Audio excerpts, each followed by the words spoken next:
The USA's constitutionally enshrined love affair with firearms has given it the highest levels of private gun ownership in the world and a truly staggering rate of gun-related homicides. But it isn't just the US that's felt the effects. South of the border in Mexico, American-sourced weapons have played a deadly role in that country's drug wars. Juliana Ruhfus has been to investigate.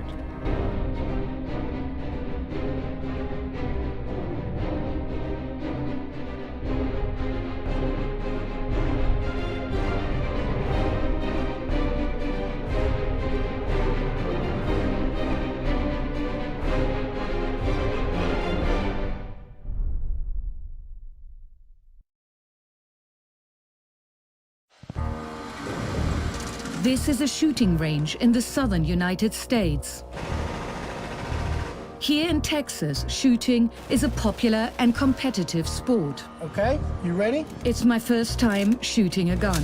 Magazine goes in, make sure it's shouldered correctly. It's an assault rifle designed for warfare. There's your two-shot, 9 at 5 o'clock. So I would have taken this person out, he or Yes. she would be dead. Definitely. Today, an estimated 270 million guns are privately owned in the United States. Shooting ranges and gun shops are everywhere, and the arms industry is a multi-billion-dollar business.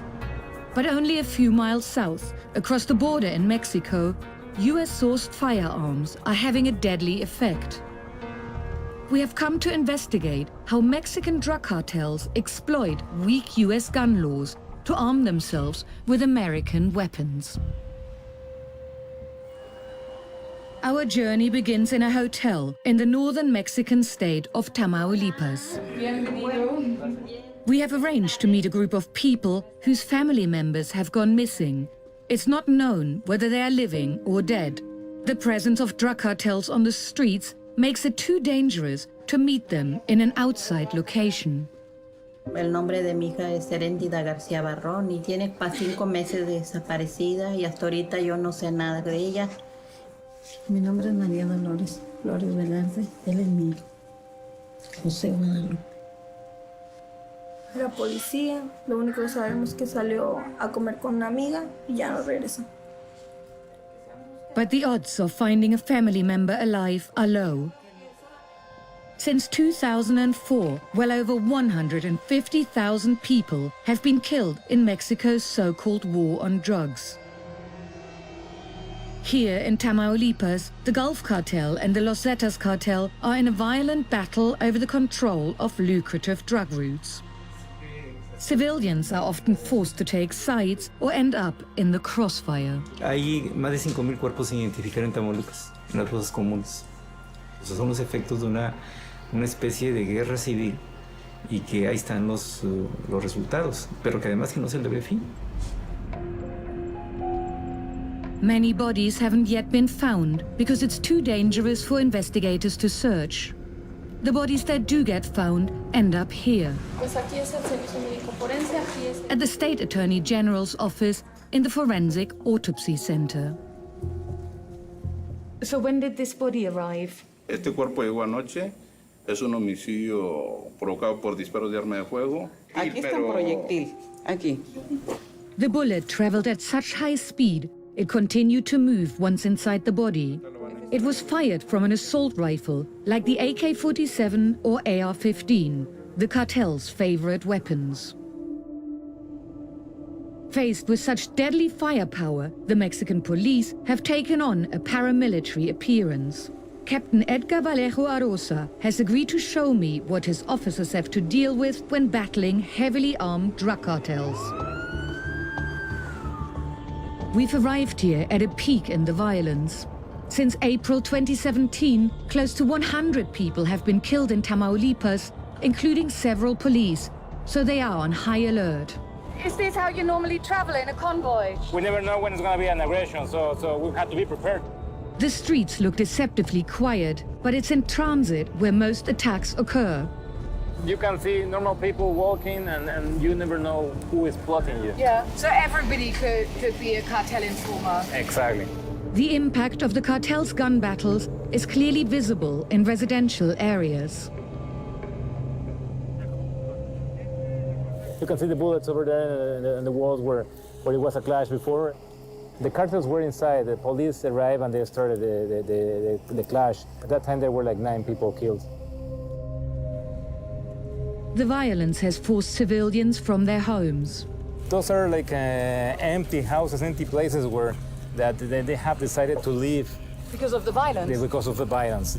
They'd rather go to another state of the Mexican Republic or to the United States in order to keep a better life. Next, Edgar takes us to the city's jail. He wants to show us that the cartel's weapons are everywhere. Barely 2 months before our visit, the jail was home to a massive armed riot. It's alleged that the weapons were smuggled in with the help of corrupt prison guards. They had like more than, I would say like 6,000 bullets inside. What weapons did the prisoners have? Long guns, just like those. So similar to what Similar you're to, carrying? exactly. We could get some guns, but unfortunately we know that there are many guns inside that we don't know where they're hidden, you know? During the raid, 7 people were killed. 4 inmates, but also 3 police officers from Edgar's team. Can we go closer, or ¿Qué tanto nos podemos acercar al... no problem? You're saying they still have guns inside, so... Oh, well, but they won't be able to see us right now, so we control this side. And who controls the other side? We also control right now, we also control the other side. I'm very glad to hear. He's in charge of the control right now. Mexico has very prescriptive gun laws, and weapons such as these are only legal in the hands of security forces. Yet the cartels seem to face no shortage of firepower. Nos topamos con 4 camionetas con personas armadas. Se logró detener personal y armamento de ellos. Incluso fueron armas AK-47, R-15 y un calibre 50. Do you sometimes feel that the cartels, the other side, is better equipped than you are? Sí. ¿Por qué? Traen mejores armas que nosotros, más cargadores. 4 o 5 cargadores que nos da el gobierno, nada más. Ustedes vieron ahorita, tenemos un cargador ahorita, así. Imaginen un enfrentamiento. Se van a acabar los 4 cargadores. ¿Y qué voy a hacer? These weapons have been collected by Mexican security forces from crime scenes. The cartels obtain firearms from a number of sources, including neighboring countries and China. But out of the serial numbers submitted to American authorities for tracing, 70% are tracked to purchases from US gun shops. To take them out of circulation, the Tamaulipas government organizes regular destructions. The illegal flow of weapons across the border is a sensitive issue. Mexico and the US are heavily invested in trade. Gracias. Victor Manuel Sáenz, the governor's chief of staff, is in regular talks with his US colleagues. Hay una gran relación con el estado de Texas en particular y hemos hablado con la embajada de Estados Unidos, les hemos pedido que pongan mejor atención al tema de las armas, sobre todo la venta en el Valle de Texas. Specifically, in what ways do you think the Americans could tighten their gun legislation to stop the flood of weapons coming across the border? Obviamente, en un plano ideal, desearíamos que no se vendieran armas automáticas, que se vendieran exclusivamente armas para uso deportivo o de defensa en la familia. Pero bueno, si están autorizadas la venta de armas automáticas, que sean muy rigurosos en su venta. We leave to follow the gun smuggling route back north. The authorities insist that we travel with an escort, as the closer you get to the US, the more dangerous it becomes. We've just reached the border city of Reynosa, and we've been told categorically that we can't film here. The cartels are fighting each other, and they're at war with the security forces. And then we reach the calm of the border queues. On the other side, it's another world. Here in the city of McAllen, it's much more peaceful, but suddenly gun stores are a common sight. They number nearly 5,000, the highest for any American state. This is the real deal right here. This is a fully automatic AK-47. It looks ugly. It sounds ugly. and it scares people. Of course, this is the gun that most of the bad people in Mexico like. Mel Rodero is a federally licensed firearms, or FFL dealer. We're here to find out how traffickers manage to purchase weapons in Texan gun stores. If somebody comes in and wants to buy a weapon from you, what are you required to do by law? When you are an FFL dealer, you can only sell to people in your state. They have to show some kind of proof of ID. They need to fill out one of these, okay? This is called the 4473. And they're gonna ask you, are you the actual buyer to the gun? They're gonna ask you, are you under indictment? Have you ever been convicted? All these kind of questions. Can they lie? Yes, they can. They can lie in the form. Because buyers must show identification, Mexican cartels often commission locals to buy weapons on their behalf. It's called a straw purchase. Since 2011, gun dealers must notify the authorities of multiple sales of certain guns. It's a regulation introduced by the Obama administration to make it easier to spot straw purchases. If you buy rifles that are magazine fed and above 22 in caliber, you have to do a multiple sale for those too. But since President Trump's election, gun owners think tighter regulation is a thing of the past. It's been very, very slow. I love Donald Trump, okay? I'll say it right now. I love Donald Trump, but now that Trump won, everybody's happy that guns are not gonna go away and no one is buying anything, so we're in trouble now. We want to hear the trafficker's side, and a law enforcement officer has put us in touch with a Mexican police informer. This man used to work for the Gulf Cartel. Can you describe to me how the cartels are operating the weapons trafficking from the US into Mexico? Las armas cortas se pasan caminando y las armas largas se desarman y las vamos clavando en diferentes vehículos para que tengamos esas armas en México. What about the Mexican security forces? Do they make a big effort to stop all of this? Ahí la corrupción está muy grande. Si tú no entras con nosotros a jugar, te matamos. Si estás en el puente, lo más seguro es que tú recibas dinero y si no te mato. O si no, mando matar a tu familia. And US security simply has a different concern. As American border forces are more focused on drugs coming in than weapons going out, traffickers have adapted their business model. Ahora, ellos están ofreciendo armas por droga, que está más difícil, para cruzar la droga. Official data about trafficking is hard to come by, but some US gun sellers have come to attention, such as this superstore chain called Academy Sports. It keeps coming up as a purchasing point of weapons that have been trafficked to Mexico. US agencies are limited by law as to what data they can publish, but in 2011, a spreadsheet was leaked with thousands of gun traces, and Academy Sports features very prominently. Academy Sports comes up in nearly 100 traces, some linked to weapons recovered from the Zeta cartel. Now, because the data is a bit old, I've also gone through recent court documents, and Academy Sports has come up again as a place where US agencies have mounted an undercover investigation into the illegal sale of firearms. Academy Sports didn't respond to our interview requests, but has denied any wrongdoing in previous statements, adding that they have removed tactical weapons from open display. But the federal agency who investigated Academy Sports has agreed to see us. Hello, hi. It's called the Bureau of Alcohol, Tobacco and Firearms, or ATF. Nice to meet you. Very nice to meet you. Hello. Agents Frank Ortega and Nicole Strong work on cases that involve firearms trafficking. This was one of several that was seized in a recent investigation. This gun was bought by 2 US citizens on behalf of a Mexican cartel. The investigation revealed a whole straw purchasing network, but their charge was based on lying on the paperwork. 7 of them have been prosecuted in federal court for providing false statements on the firearms transaction report. So what you're prosecuting them for is the fact that they filled in the form wrongly? Correct. There is currently no firearms trafficking statute that we can prosecute someone for. In the absence of a targeted federal law, traffickers get off with minimal or no punishment. Nicole and Frank take us along the route where weapons are trafficked south.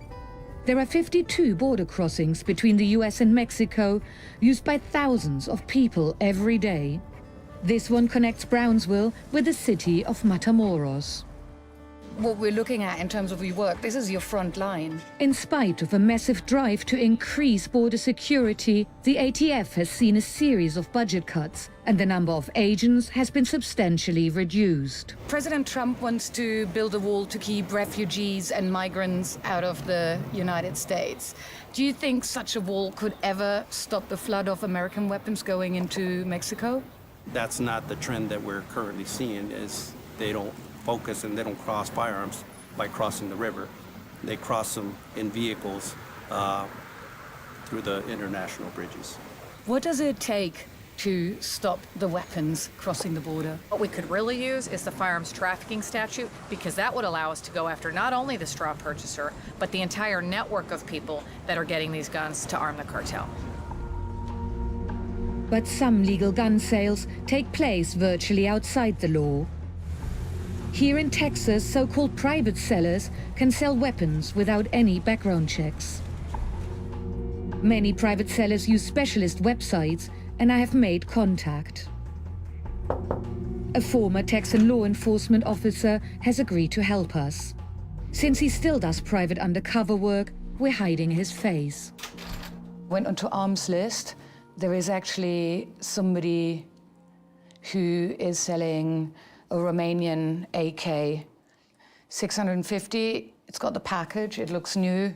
The investigator takes over contact with the seller. He will show us how easy it is to buy a weapon completely anonymously. So you're texting with Tom now? I told him that I was only interested in Romanian. The AK. The vendor has at least 4 other rifles for sale. He just replied to me. He's saying the mag, ? It is in perfect condition, not in a package. I will call you at noon to set up a meeting place. The seller wants to meet at this service station, a busy and public place. He's waiting with the AK-47 in the boot of his car. We record the audio. Hey, Tom. How you doing, buddy? 650, right? Yes. Look at this, sir. No, just... It's the case and I gave you extra mag. Excellent. How's You that? want to count it? Gun guys are on us. Hey. Thank you. Thank you. Within minutes, the deal is done. Later, in a private place, we meet to look at the purchase. It's an AK-47, the cartel's favorite weapon. I find that pretty extraordinary. I mean, this is a weapon that was designed for war, and it took you about 5 minutes to buy it? I think it took me about 2 minutes, less than 2 minutes. Did you at any point of time show identification? Did he ask anything about your second name? No. Who you were? No, it was just a sell. Right now, it was me, experienced law enforcement. It could have been a cartel. To make sure the weapon doesn't end up in the wrong hands, we decide to destroy it. So this Kalashnikov actually broke the machine, but it's really hot, actually, really hot. But nobody's gonna shoot this gun again, that's for sure. So what can American authorities do to keep track of firearms? Our next stop is 1,000 miles north in West Virginia. It is here that the Bureau of Tobacco and Firearms traces weapons found at crime scenes, including those in Mexico. We do trace U.S.-sourced firearms for anywhere from 75 to 100 foreign countries. In 2016 alone, the ATF traced nearly 10,000 weapons found in Mexico back to dealers and owners in the US. But American laws stop Neil from sharing details. Instead, he takes us on a tour. What you'll see are hallways and rows of boxes. US laws only allow the agency to keep records from gun dealers who are no longer in business. Each month, the ATF receives around 2 million paper documents. We're simply prohibited from creating any kind of a searchable database. Why? It's just the way the legislation is written. Even records submitted by dealers in electronic format must be reversioned. Guys here are the immediate conversion group. We receive the documents in electronic format. What we do is take that and make into image so that that's not searchable anymore. That means you're taking something that was easily searchable, electronically searchable, and you're making the search harder. Yes, that's what happens. If investigators want to trace a gun from a crime scene in Mexico or the US, ATF employees must navigate a mountain of paperwork.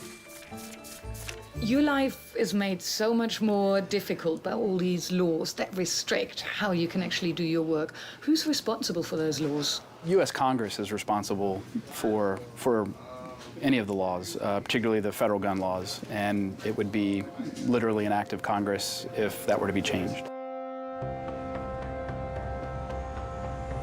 Washington, the place to find out who really shapes US gun laws. A group of congressmen is bringing a bill which could further limit the ATF's ability to investigate trafficking. Our interview requests to them have gone unanswered, so we try to find them in person. Congressman Evan Jenkins is the sponsor of the proposed new law. Hi. Hello. I'm from Al Jazeera. I'm actually looking for Congressman Jenkins. His staff say they haven't received our emails, and we are sent away. We go in search of the co-sponsors of the bill. Sorry, are you working with Congressman Massey? Hi, sorry, one question. Do you know if Congressman Heiss is around today? He's at committee right now. We have records of our emails, but it's the same answer everywhere. I didn't get any requests from you. I'm his communications director. Right, okay. We've put in a few requests. We don't always get email requests. Sometimes they don't come through to my email inbox, like they go to a spam filter. Right. So how, as the press, do we get in touch with you? Call. Okay. But call we did, without results. Finally, we are in luck. Hi, good morning, Congressman. Yeah, how are you? Very well, thank you. We know that you're supporting this bill, which cancels the multiple reporting requirement for assault rifles. Now, the ATF is saying that's one of the few tools that they have to stop trafficking and straw purchasing. Can you just tell us why you support this bill? Because the Second Amendment is very clear limitation on the government's ability to regulate firearms, and I think the Second Amendment speaks for itself. I took an oath when I ran for Congress to preserve, protect, and defend the Constitution, and this bill is one of the ways I'm doing it. But it helps to prevent a crime. It helps to stop trafficking and straw purchasing. Congressman, aren't you interested in stopping crime? The Second Amendment of the US Constitution guarantees Americans the right to carry weapons. We know the congressman is due at a meeting, so we wait again. Congressman, anything else beyond the Second Amendment? It's not the weapons that do the crime, it's the people. There is a bill here that's an anti-trafficking bill. Would you vote in favor of that? Take a look of it. I don't know what bill it is. I haven't read it. Would you like to have, can I show it to you? Sure, I'll be happy to, but I've got to get to a committee hearing. Catch me this afternoon, I'll have looked at it. Okay, thank you very much. We will do that. We called Congressman Farenthold's office several times thereafter. He never did provide a response. But Evan Jenkins, the sponsor of the proposed law, which would limit the ATF's investigative powers, sent a written statement. He says he wants to stop government intrusion into the lives of responsible gun owners. With President Trump now in power, laws that target trafficking have become much less likely to get passed. Here he is addressing the 2017 convention of the National Rifle Association, who contributed over $30 million to his campaign. You have a true friend and champion in the White House. No longer will federal agencies be coming after law-abiding gun owners. At rallies across the country, Trump voters have urged him to construct a wall between Mexico and the US. A promise President Trump has vowed to deliver. That wall is going to help us, very importantly, with the deadly and heartbreaking consequences of illegal immigration. The lost lives, The drugs, the gangs, the cartels, the crisis of smuggling and trafficking. But do Trump and his supporters connect their freedom to buy guns with the destruction suffered by Mexico's people? If America intends to keep drugs and migrants out, it should get tougher on weapons going in. For now, the families of the disappeared are waiting for the violence to end. They want the search for their loved ones to finally begin.